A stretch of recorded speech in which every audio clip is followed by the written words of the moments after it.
Voice சரியா வராது. Mic இல்லை, அவன் காற்று வச்சுக்கிறான். அது மைக் இல்லை, சவுண்ட் இல்லாமல் நீங்கள் மட்டும் கிட்ட வந்தால் நீங்கள் 4 பேர் தந்துடுறீங்க. நீங்கள் மட்டும் முன்னாடி வாங்க, கொஞ்சம் சவுண்டு கேட்கும். இது என்னது திரும்ப இதில் இருக்குதுல்ல, அரிசானில் இருக்குதுல்ல, இதில் சொல்லு பின்னாடி மாற்ற முடியாது. ஆப் ஆப் நீங்கள் தெரியல தெரியாம தெரியல. சரி, இன்னும் கொஞ்சம் முன்னால் வந்துருங்களா? ஜூம் பண்ணிக்கலாம். சரி, ஒரு தடவை ஆரம்பிக்க பார்த்து பண்ணால் போதும். எல்லாரையும் கவர் பண்ணி ஃபர்ஸ்ட் எடுப்பா. அதான் காமிச்சிட்டேன் எல்லாரும் போயிட்டு நீ பேசுறது கேட்கணும். கட் பண்ணிட்டு டெலிட் பண்ணுறேன். கட் பண்ணிட்டு டெலிட் பண்ணு. நாங்கள் யார் பக்கத்தில் பேசக்கூடாது, நீ பேசக்கூடாது. ஃபோனில் சைலண்டில் போகுது.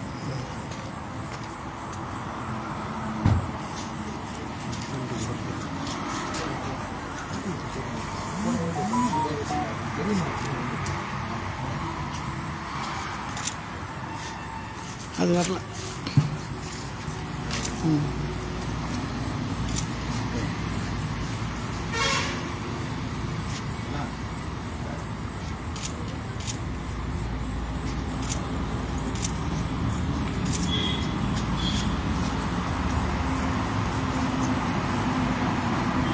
அன்பார்ந்த தோழர்களே, என் உயிரின் உயிரான விடுதலை சிறுத்தைகளே, அனைவருக்கும் வணக்கம். விழுப்புரத்திலிருந்து நேரலையில் தொடர்பு கொள்கிறேன். வருகிற 16ஆம் தேதி நாளை மறுநாள் விழுப்புரத்தில் நமது கட்சியின் தேர்தல் அங்கீகார வெற்றி விழா நடைபெற உள்ளது. அதற்கான ஏற்பாடுகள் நடைபெற்று வருகின்றன. விழுப்புரம் மாநகராட்சி திடலில் இந்த நிகழ்ச்சிக்கான மேடை மற்றும் இதர ஏற்பாட்டு பணிகள் நடைபெற்று வருகிற சூழலில் நானும் கட்சியின் பொதுச் செயலாளர் தோழர் ரவிக்குமார் அவர்களும் மாவட்ட செயலாளர்களோடு அந்த இடத்தை பார்வையிட்டோம். பணிகள் வேகமாக நடைபெற்று வருகின்றன. இடையில் ஒரே நாள்தான் உள்ளது.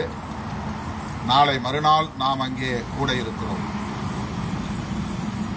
விடுதலை சிறுத்தைகள் கட்சி தேர்தல் ஆணையத்தின் அங்கீகாரத்தை பெற்றுள்ள சூழலில் இதனை நாடு தழுவிய அளவில் கொண்டாட வேண்டும் என்கிற பேராவல் இயக்க தோழர்களிடையே வெகுவாக உள்ளது.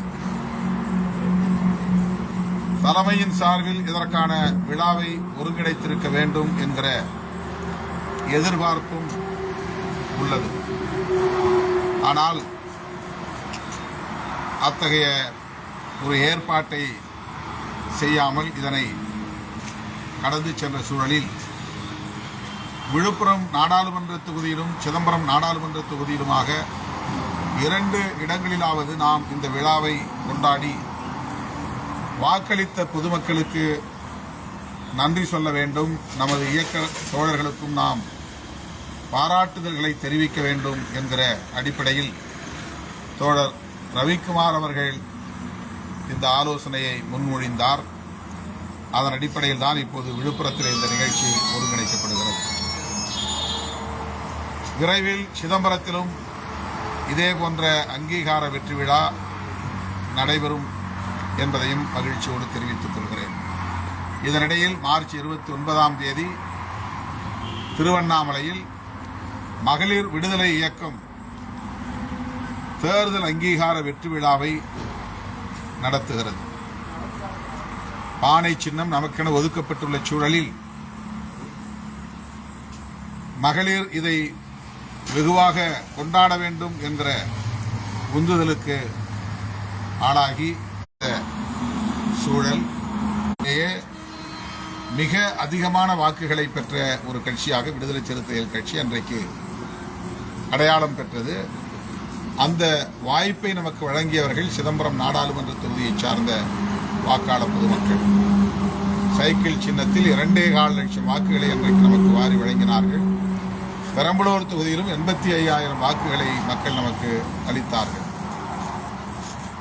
தமிழ்நாடு தழுவிய அளவில் அரசியல் அரங்கில் அனைவரின் கவனத்தையும் ஈர்க்கக்கூடிய ஒரு இயக்கமாக அன்றைக்கு விடுதலை சிறுத்தைகள் கட்சி அடையாளம் பெற்றது.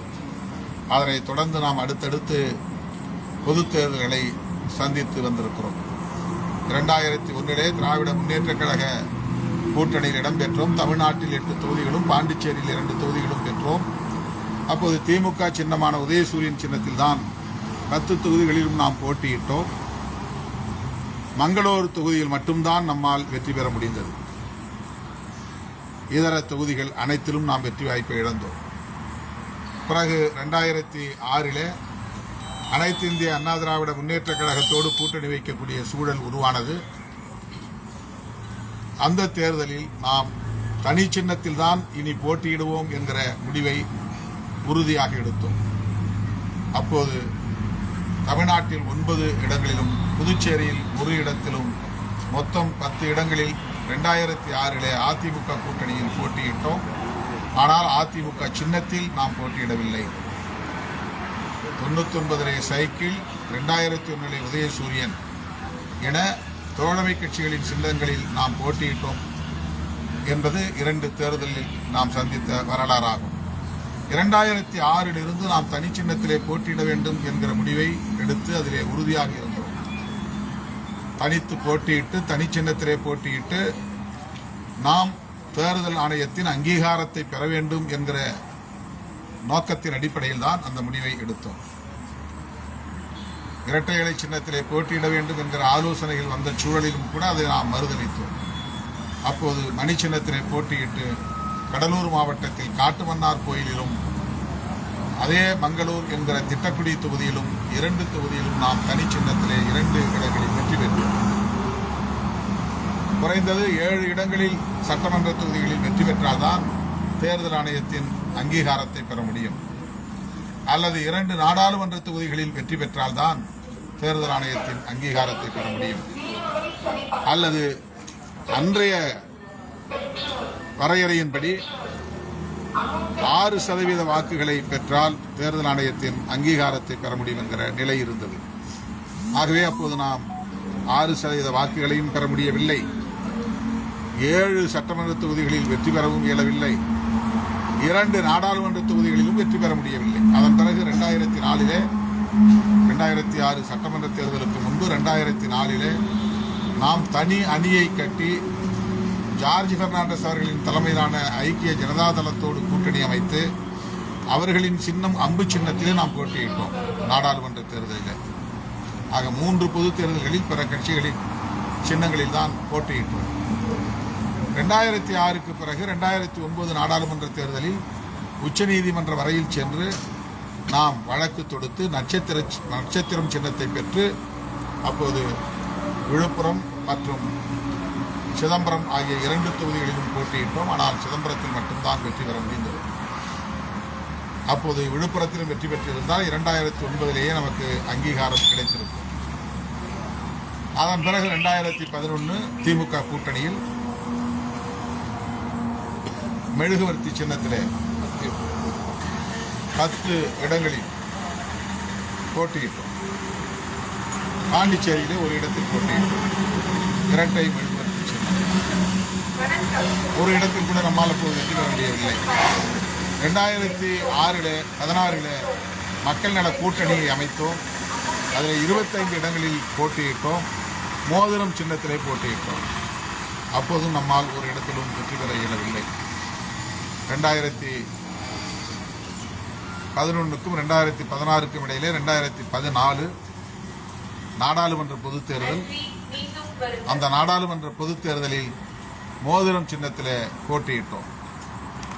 அப்போது 2 தொகுதிகளிலும் நம்மால் வெற்றி பெற முடியவில்லை. 2019 சட்டமன்ற பொதுத் தேர்தல் பானை சின்னத்திலே போட்டியிட்டோம். நாடாளுமன்ற பொதுத் தேர்தல் பானை சின்னத்திலே 1 தொகுதியில் மட்டும்தான் போட்டியிட முடிந்தது. 2 தொகுதிகளில் போட்டியிட்டு 2லும் வெற்றி பெற்றோம். ஆனால் ஒரு தொகுதியில் மட்டும் தனிச்சின்னம் என்பதனால் அன்றைக்கு நம்மால் அங்கீகாரத்தை பெற முடியவில்லை. 2021 சட்டமன்ற பொதுத் தேர்தலில் 6 இடங்களில் தான் போட்டியிட முடிந்தது. அந்த 6 இடங்களிலும் பானை சின்னத்திலே போட்டியிட்டோம். 4 இடங்களில் வெற்றி பெற்றோம். பரிசீலிக்கக்கூடிய வகையிலே, நம்முடைய உழைப்புக்கு பரிசீலிக்கக்கூடிய வகையிலே, நம்முடைய மக்களுக்கு ஆற்றிய பங்களிப்புக்கு, பணிகளுக்கு அங்கீகாரம் கொடுக்கக்கூடிய வகையிலே 2 தொகுதிகளை சார்ந்த வாக்காளர் பொதுமக்கள் நமக்கு இந்த மகத்தான அங்கீகாரத்தை வழங்கியிருக்கிறார்கள். இது கொண்டாடப்பட வேண்டிய பெரும் அளப்பரிய சாதனை. தமிழ்நாடு தழுவிய அளவில் மாபெரும் கொண்டாட்டமாக இதை நாம் முன்னெடுத்திருக்க வேண்டும். ஆனால் அப்படி ஆடம்பரமான எந்த கொண்டாட்டமும் தேவையில்லை என்கிற முறையிலே நாம் அதை எளிமைப்படுத்தி நமக்கு வாக்களித்து அங்கீகாரத்தை தேடித்தந்த சிதம்பரம் நாடாளுமன்ற தொகுதி மக்களுக்கும் விழுப்புரம் நாடாளுமன்ற தொகுதி மக்களுக்கும் நன்றி செலுத்தும் முகத்தான் இந்த விழாவை 2 இடங்களில் நாம் ஒருங்கிணைக்கிறோம். அதில் முதலில் விழுப்புரத்தில் தோழர் ரவிக்குமார் அவர்களின் தலைமையில் நம்முடைய மாவட்ட செயலாளர்கள் திலீபன், மலைச்சாமி, பெரியார், பொன்னிவளவன், சேந்தநாடு அறிவுக்கரசு மற்றும் விடுதலை செல்வன், பரஞ்செழியன் ஆகிய 7 மாவட்ட செயலாளர்களும் முன்னின்று சிறப்பாக களப்பணி ஆற்றி வருகிறார்கள். திட்டமிட்டவாறு 16ஆம் தேதி வெகு சிறப்பாக இந்த மாநாடு போல நடைபெறவிருக்கிற வெற்றி விழா பொதுக்கூட்டம் ஒருங்கிணைக்கப்பட்டிருக்கிறது. விழுப்புரம் மாவட்டத்து தோழர்கள் மட்டும்தான் பங்கேற்க வேண்டும் என்று இல்லை. இதை கொண்டாட வேண்டிய ஒரு மகத்தான விழா என்கிற சூழலில் தமிழகம் தழுவிய அளவில் அனைத்து முன்னணி பொறுப்பாளர்களும் இந்த விழாவிலே பங்கேற்க வேண்டும் என்று நான் அன்போடு அழைக்கிறேன். அனைவரும் விழுப்புரத்தில் சந்திப்போம். நன்றி, வணக்கம்.